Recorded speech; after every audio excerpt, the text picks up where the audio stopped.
যে কোষ বিভাজনে নিউক্লিয়াস দুইবার এবং ক্রোমোজোম একবার বিভাজিত হয়ে চারটা কোষ সৃষ্টি করে এবং অপত্য কোষের ক্রোমোজোম সংখ্যা মাতৃকোষের ক্রোমোজোম সংখ্যার অর্ধেক হয়, তাকে মিওসিস কোষ বিভাজন বলে। আজকে আমরা এই মিওসিস কোষ বিভাজনের গুরুত্ব সম্পর্কে জানবো।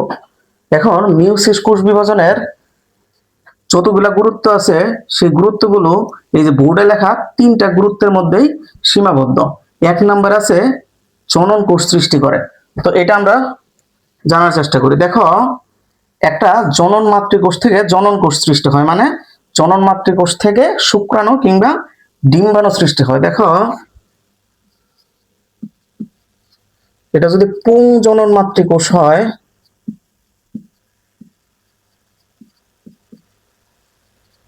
আর এটা স্ত্রী জনন মাতৃকোষ হয়,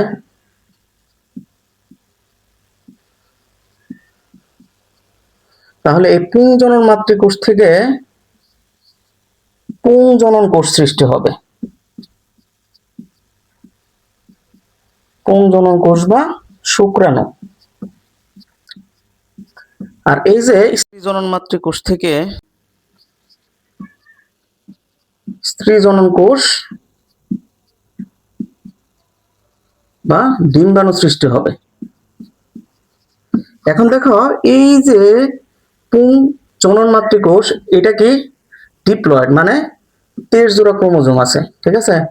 এই 23 জোড়া ক্রোমোজোম মিওসিস কোষ বিভাজনের মাধ্যমে বিভাজিত হয়ে ক্রোমোজোম সংখ্যা অর্ধেক হয়ে যায়, ঠিক আছে। মানে এখানে 23টি ক্রোমোজোম রয়েছে, তাইলে এই যে ডিপ্লয়েড থেকে হ্যাপ্লয়েড হয়ে গেল, ঠিক আছে। তাহলে শুক্রাণু কি হ্যাপ্লয়েড কোষ, পুংজনন মাতৃকোষ ডিপ্লয়েড হবে, ঠিক আছে।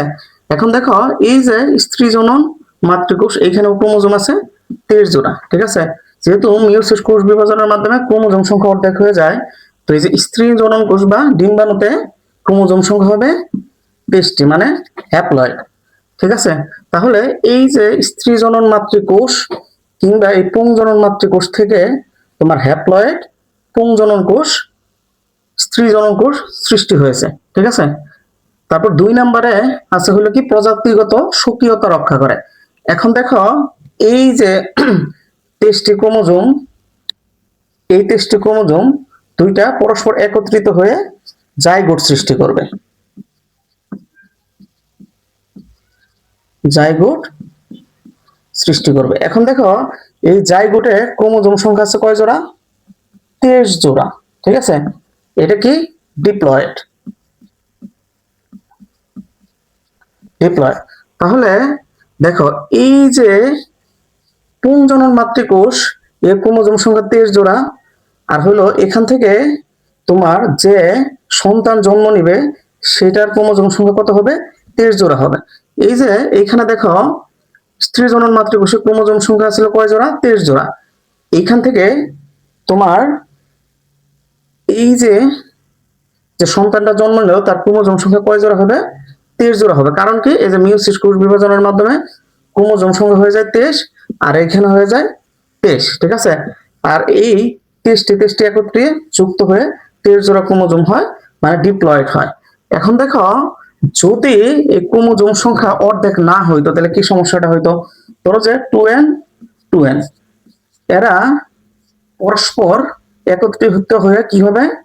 2n প্লাস 2n, তাহলে হয়ে যাবে কি 4n হয়ে যাবে, ঠিক আছে। আবার দেখো, এই যে 4n আর 4n দুইটা একত্রিত হয়ে কত হয়ে যাবে? 8n। এভাবে সংখ্যা বৃদ্ধি পাইতে থাকবে। তাহলে 23 জোড়া ক্রোমোজোম কি আর 23 জোড়া থাকতেছে? এই যে এখানে হয়ে যাচ্ছে কি 46 জোড়া, পরবর্তীতে কি হয়ে যাবে? তারও দ্বিগুণ হয়ে যাবে। তাহলে যদি এই যে মিওসিস কোষ বিভাজনের মাধ্যমে ক্রোমোজোম সংখ্যা অর্ধেক না হইতো, তাইলে এই যে প্রজাতিগত স্বকীয়তাটা রক্ষা হইতো না, ঠিক আছে। তাহলে পরবর্তীতে আছে কি জীবে বৈচিত্র্য সৃষ্টি করে। এখন দেখো, এই যে পুংজনন মাতৃকোষ থেকে এই যে পুংজনন কোষ সৃষ্টি হয়, আর স্ত্রী জনন মাতৃকোষ থেকে স্ত্রী জনন কোষ সৃষ্টি হয়। এখন দেখো, এই যে শুক্রাণু আর ডিম্বাণু পরস্পর সাথে মিলিত হইয়া যে জাইগোট সৃষ্টি করে, পরবর্তীতে এটা বিভাজিত হয়ে একটা নতুন জীবের জন্ম দেয়। এখন দেখো, এই যে 23 জোড়া যে ক্রোমোজোম আছে তার মধ্যে 23টা আসছে কোথা থেকে? পিতা থেকে। আর 23টা আসছে কোথা থেকে? মাতা থেকে। তাহলে কিছু বৈশিষ্ট্য মায়ের সাথে মিল থাকবে, কিছু বৈশিষ্ট্য বাবার সাথে মিল থাকবে। যেহেতু দুইটা ভিন্ন জনন মাতৃকোষ থেকে জনন কোষ এসে মিলিত হয়ে একটা নতুন জীবের জন্ম দেয়, এই কারণে যেহেতু দুইটা ভিন্ন ভিন্ন কোষের সংমিশ্রণ ঘটে, এই কারণে এই যে যে নতুন জীবটা সৃষ্টি হয় তার মধ্যে ভিন্ন কিছু বৈশিষ্ট্যের সৃষ্টি হয়। তাহলে দেখো এই তেজ জোড়া মাতার কাছ থেকে তেজ জোড়া পিতার কাছ থেকে আসার কারণে এই যে যে সন্তানটা হলো তার সাথে পিতার কিছু বৈশিষ্ট্য মিল থাকবে, মাতার কিছু বৈশিষ্ট্য মিল থাকবে। আর যেহেতু ভিন্ন ভিন্ন দুইটা জনন মাতৃকোষ থেকে দুইটা জনন কোষ এসে মিলিত হয়ে তোমার একটা শিশুর জন্ম দেয়, এই কারণে দুইটা এই যে ক্রোমোজোমের সংমিশ্রণের কারণে এদের মধ্যে নতুন কিছু বৈশিষ্ট্য সৃষ্টি হবে, মানে জীবের বৈচিত্র্যতা সৃষ্টি হবে।